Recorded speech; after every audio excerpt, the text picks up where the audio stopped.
They say diplomacy is war by other means, but sometimes diplomacy looks desperate, halfway between peace offer and hostage gambit. Today the news is that Hamas has drafted a letter, yes, a letter, to Donald Trump, asking him to personally guarantee a 60-day ceasefire in Gaza in exchange for the release of half the hostages. Half. As in, hey, I'll let 24 people go if you press pause on bombing for 2 months.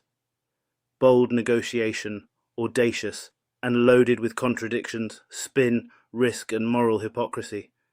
Let me walk you through what we know, what's probably being hidden, and how both sides are already spinning it like a reality show before the ink is dry. What the letter reportedly says.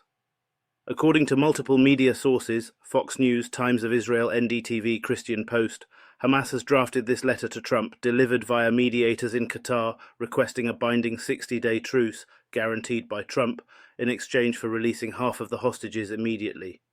They ask, you guarantee no Israeli military operations for 2 months, and we free 50% of those held.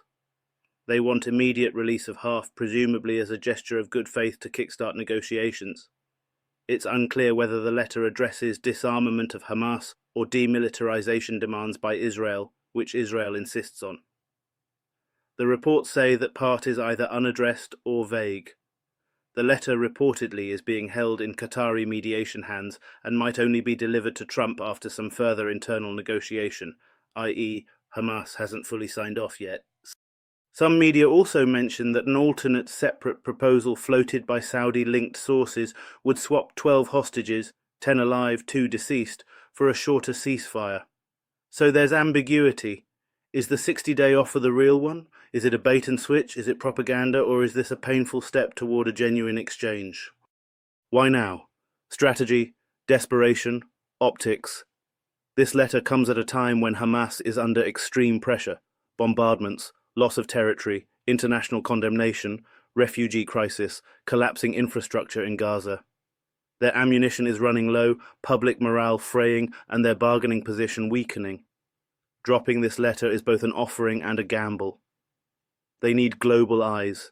They need to shift the narrative from terrorist group refusing to release hostages to actor willing to negotiate peace if met halfway. It's a small olive branch. But more importantly, it's an attempt to force Israel and its backers to respond. If Trump is seen rejecting it, Hamas can frame the US, and by extension Israel, as intransigent, heartless, unwilling to pause the killing even for hostages. Also, this letter bypasses normal channels. Rather than go through Israel, Egyptian mediators, US envoys, Hamas is sending it straight to Trump, which is both symbolically provocative and an attempt to leverage US influence directly. It's like saying, you're the superpower, you decide whether to pause or not. And yes, there's propaganda value. If half the hostages are freed, Hamas can claim bloodless victory, even if the ceasefire is shaky. They can show they negotiated with Trump, not with Israel. That's strong image warfare. In short, it's not purely peace-seeking. It's a mix of desperation, bargaining leverage, political messaging, media theatre. Israel and US reactions and how they spin it. Predictably, US officials are already pushing back. Senator Marco Rubio said that Trump would reject anything less than full release of all 48 remaining hostages. He wants all the hostages out, all 48, Rubio insisted. Rubio also claimed the White House hasn't even seen the letter, or that it hasn't been officially delivered, casting doubt on its seriousness. On the Israeli side, Netanyahu's posture is firm. Israel insists on the full release of hostages and rejects partial deals that might limit military operations. The Israeli leadership will likely view any pause as giving Hamas breathing room, allowing rearming or political cover. Not yet in the news article, but consistent with past Israeli positioning. The US also recently vetoed multiple UN Security Council resolutions demanding immediate ceasefire and hostage releases, citing concerns that such resolutions don't sufficiently condemn Hamas or affirm Israel's right to defend itself. So Israel and US both have strong incentive to reject or stall the proposal unless the terms shift heavily in their favor. Historical context, previous ceasefires, previous deals. This is not new.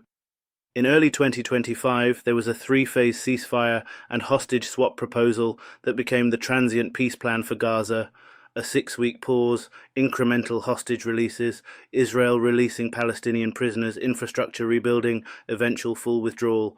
That was sealed on 19th of January 2025 and expired 18th March 2025. During that deal, Hamas did release dozens of hostages across multiple rounds. Israel released Palestinian prisoners in exchange, but violations, mistrust, and military actions undermined the ceasefire. At one point, Israel proposed a new Witkoff plan, named after US negotiator Steve Witkoff, involving a 50-day extension of a truce and the release of some hostages. Hamas reportedly rejected that, saying it didn't honor original terms. So this new letter is part of a long lineage of aborted ceasefire proposals, murky negotiation games, and optimistic deals that collapse under war's pressure. The risks and hypocrisy. Here's where the flames have to come. For Hamas, agreeing to this is costly. If Israel resumes after 60 days, Hamas might be blamed for re-escalation. If they fail to deliver half the hostages, they lose credibility. If they sign a guarantee with Trump, they risk alienating factions who see any concession as betrayal. Also, guaranteeing a truce when Israel has superior military capacity is dangerous. Israel might push the envelope, keep attacking weak spots, or reject the agreement unilaterally. For Israel and US, accepting a 60-day pause is politically dangerous. It feels like capitulation. It may allow Hamas to rearm or reposition. It could be exploited by critics as weakness, and no powerful politician wants to be seen as ceding ground to terrorists, even if it saves lives. The hypocrisy is rich. Both sides proclaim they want peace, but set conditions so draconian that peace becomes impossible. Israel demands disarmament, total surrender, no guarantees for Hamas. Hamas demands immunity, ceasefire, release of hostages, but without full Israel withdrawal or total end of operations. Each demands the other surrender more. Moreover, this letter probably doesn't address all the underlying demands: humanitarian access, interruptions to food and medicine, displaced population returns, blockade removal. If you pause war but still starve people, what's the point? The letter's silence on these fronts weakens it. Politicians will use this letter to score points. Trump can pretend he's the peacemaker but criticize Hamas as weak. Israel can condemn Hamas for negotiating. Hamas can brand Israel as bloodthirsty. Everyone frames the narrative. The actual human lives being held hostage are secondary to optics. The hostage families. Let's never lose sight of the human dimension. 48 hostages remain, many assumed dead, many still alive with families clinging to hope. Their voices are weaponized by all sides. Any deal proposal amplifies their anguish. If half go free, families rejoice, but what about the rest? If talks die, they suffer blame, pain, pressure. Israel's internal politics are influenced by these families. Netanyahu's government is under pressure to show results. If Hamas frees some in a credible deal, Netanyahu will be accused of stalling. If he refuses, he risks domestic backlash, accusation of putting politics above lives. But families also live in uncertainty. Will the ceasefire hold? Will hostages be protected? Will they be used as bargaining chips again? Their love becomes collateral in geopolitical chess. Is the letter serious or propaganda? Here's where you gotta lean skeptical. The letter might be more posture than offer, a propaganda tool, released to media before delivery, vague on enforcement, ambiguous on disarmament. It could be a bargaining chip thrown into public view to force Israel's hand rather than a serious treaty draft. Also, we don't know if Hamas's top leadership has fully committed. Reports say the letter is drafted, held in mediation. The timing is convenient.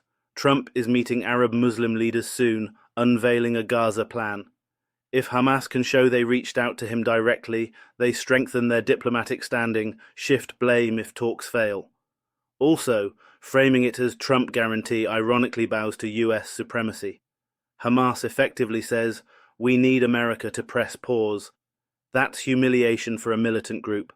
It acknowledges Israel won't do it voluntarily. If Israel refuses or delays, Hamas can use it as moral cover. We offered peace, they rejected. That's narrative leverage. So the letter may be earnest, but it's also theatre, with all the tricks of propaganda, vague terms, media exposure, moral optics, pressure loops. What would a real deal need to look like?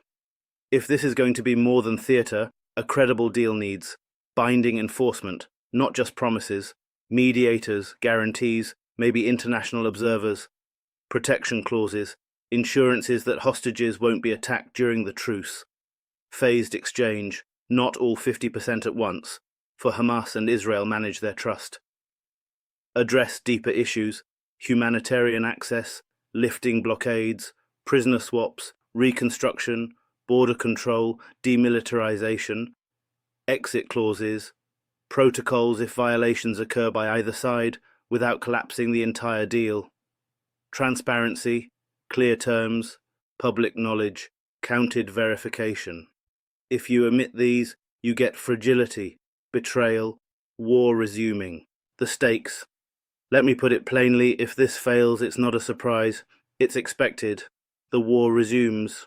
More death, more civilian suffering, more accusations, more hostages lost, more trust broken.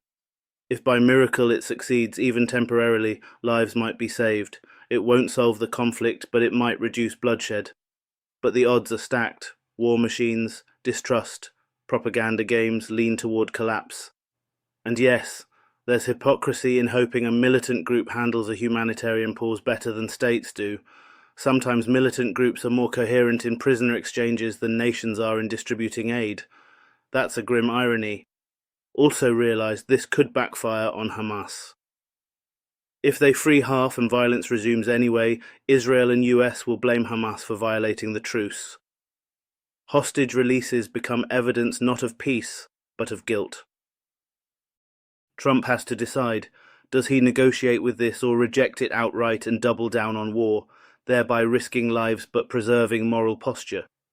Either choice serves his political narrative more than peace. The moral complexity. This is not Hamas versus Israel, it's lives versus politics.